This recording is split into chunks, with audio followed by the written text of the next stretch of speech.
Each hook swung in a random direction, but their movements were so slow and small that it was almost impossible to see. I figured it had been caused by my footsteps, so I stopped one from swinging by clutching it in my fist, then carefully letting go. But within seconds, it started to swing once more. The bathrooms were in much the same state as the rest of the place, just like the Treasure Island resort. Someone had methodically smashed each porcelain commode with coconuts and other implements. There was about a half inch of rancid, stinking, stagnant water on the floor, so I didn't stay there very long. What's odd is that what's odd is the toilets and the sinks and the bed. It's in the ladies' room. Yes, I went in there. All dripped, leaked, or just ran freely. It seemed to me that they should have shut the water off long, long ago. There were plenty of rooms in the resort, but naturally I didn't have the time to look through them all. The few I did peer into were similarly wrecked, and I didn't expect to find anything here. I thought was actually a television or a radio in one room, as I really think I heard a quiet conversation coming out. Though it was like a whisper, probably my own breathing echoing in the silence, or just another case of the sound, or flowing water playing tricks on the mind. This is what it sounded like. Number one, I didn't believe it. Number two, short, unknown reply. Number one, I didn't know that. I didn't know that. Number two, your father told you. Number one, unknown reply, or possibly just weeping. I know. That sounds ridiculous. I'm just telling you what I experienced, why I thought there might have been something running in that room, or worse, some vagrants who had holed up there and probably would have killed me, knifed me. At the front doors of the palace again, I figured I hadn't found anything of note and hadn't wasted the trip up. As I looked out the door, I noticed something interesting in the courtyard that I had apparently missed something that would have given me at least one thing to show for all my trouble, even if it was just a photograph. There was a lifelike statue of a python, maybe 80 feet long, coiled up and sunning itself on a pedestal right on the center of the area. It was almost time for the sun to start setting, so the light fell onto the object in the perfect way for a photograph. I approached the python and snapped a photo, then I stood on my toes and snapped another. I moved closer again to get the detail of its face. Slowly, casually, the python lifted his head, looked directly into my eyes, turned and slithered off to the pedestal, across the grass and into the trees. All 80 feet of it. Its head long disappeared into the woods before its tail even left the sunning spot. Disney had released all their exotic animals onto the grounds. Right there on my floor plane map was the reptile house. I should have known. I'd read about the sharks at Treasure Isle, and I should have known they'd done this. I was dumbfounded, just utterly stupefied. My mouth must have been hanging open for the longest time before I came back down to earth and snapped it shut. I blinked a few times and backed away from the snake had been, back towards the palace. Even though it was totally gone, I still wasn't taking any chances and backed my way into the building. It took a few deep breaths and slaps to my own face to get myself right in the head again after that. I looked for a place to sit down as my legs were feeling a bit like jelly at this point. Of course, there was no place to sit down unless I wanted to recline in the broken glass and dead leaf carpet or haul myself up into a desk of questionable reliability. I had seen some stairs near the palace's lobby and decided to go have a seat there until I felt better. The staircase was far enough away from the front of the building to be relatively clean, save for a startling accumulation of dust. I pulled a wedge of metal off the wall, once again painted with the "Abandoned by Disney" motto I had become accustomed to. I placed the wedge on the stairs and sat on it to keep at least somewhat clean.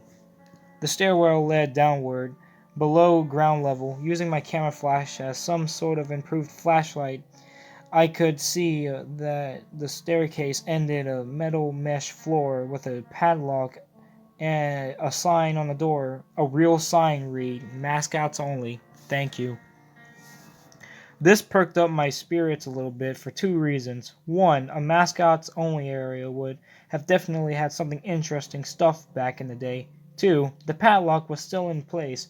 Nobody had gone down there, not the vandals, not the looters, nobody. This was the one place I could actually explore and perhaps find something interesting to photograph or want only steal. I had come to the palace essentially agreeing with myself that it was okay to take anything I wanted because hey, abandoned. It didn't take much to bust a lock. Well, actually, that's wrong. It didn't take much to bust the metal plate on the wall that the padlocks was hooked to. Time and decay had done most of the work for me, and I was able to bend the metal plate enough to pull the screws out of the wall, something nobody else had apparently thought of or hadn't been able to do at the time. The mascots only area was startling and very welcomed change from the rest of the building I'd seen. For one, every second of third fluorescent light overhead was illuminated, even though they flickered and faded randomly. Also, nothing had been stolen or broken, even if age and exposure were definitely taking their toll. Tables had notepads and pens, and there were clocks, even a punching clock in the wall, so complete with filled out time cards. Chairs were scattered around, and there was even a small break room with an old static filled television and long rotted out food and drink on the counters. It was like one of those post apocalypse movies where everything is left in a state of evacuation. As I walked the maze like sub basement hallways of the mascots only area, the sights just become more and more interesting. As I went further, desks and tables were knocked over, paper scattered and almost melted with the damp floor, and the large carpet of mold was slowly overtaking the real rotting crimson floor covering. Everything was just sort of squishy. Anything would disintegrated into mush when I applied even the least amount of force, and clothing items hanging on hooks in one of the rooms simply fell to moist threads if I tried to unhook them. One thing that annoyed me was the light was becoming more sparse and unreliable as I went further into the dank, suffocating depths of the place. Eventually, I reached the black and yellow striped door with the words "Character Prepped 1" stenciled on it. The door wouldn't open at first. I figured this was probably where the costumes were kept, and I definitely wanted a photograph of that twisted, stinking mess. Try as I might, whatever angle or trick I tried, the door wouldn't budge. That is, until I gave up and started to walk away. That was when there was a slight popping sound and the door creaked open slowly.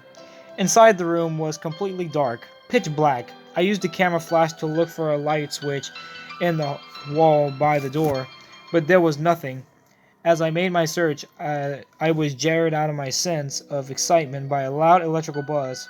Rows of lights overhead suddenly flashed into life, flickering and fading in and out like the rest I had passed. It took a second for my eyes to adjust, and it seemed like the light was going to just keep getting brighter until the bulbs exploded. But just when I thought it would reach that critical stage, the lights dimmed a bit and steadied. The room was exactly as how I pictured it. Various Disney costumes hung on the walls, fully put together, like strange cartoon cadavers hung from invisible noses. There was an entire rack of loincloths and native clothes on hangers toward the back. What I found odd, and I want to photograph right away, was a Mickey Mouse costume at the center of the room. Unlike the other costumes, it was lying on its back in the center of the floor like a murder victim. The fur on the costume was rotten and shedding, creating bare patches. What was even odder, however, was the coloring of the costume. It was like a photo negative of the actual Mickey Mouse. Black where he should be white, and white where he should be black. His normally red overalls were light blue. The sight was off-putting enough that I actually put off photographing the thing until last. I took a picture of the costumes hanging on the walls, upward angles, downward angles, side shots to show the entire row of frozen, putrid cartoon faces, some with plastic eyes missing.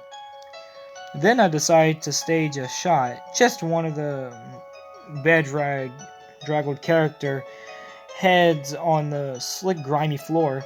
I reached for the headpiece of a Donald Duck costume and carefully removed it so the thing wouldn't fall apart in my hands. As I looked into the face of the wide-eyed, moldering head, a loud clattering sound made me jump with fright. I looked down at my feet, and there had been my shoes, was a human skull. And there between my shoes was a human skull. It had fallen out of the mascot head and shattered into pieces at my feet. Only the empty face and lower jaw remained, staring up at me. I dropped the duck head immediately, as you expect, and moved for the door. As I stood in the doorway, I looked back to the skull on the floor. I had to take a picture of it, you know. I had to, for any number of reasons that may seem silly, but only if you don't think it through. I need proof of what happened, especially if Disney was going to somehow make this go away. I had no doubt in mind, right in the start, that even if it was just gross and negligence, Disney was responsible for this. That's when Mickey, the photo negative opposite Mickey in the middle of the floor, started to get up.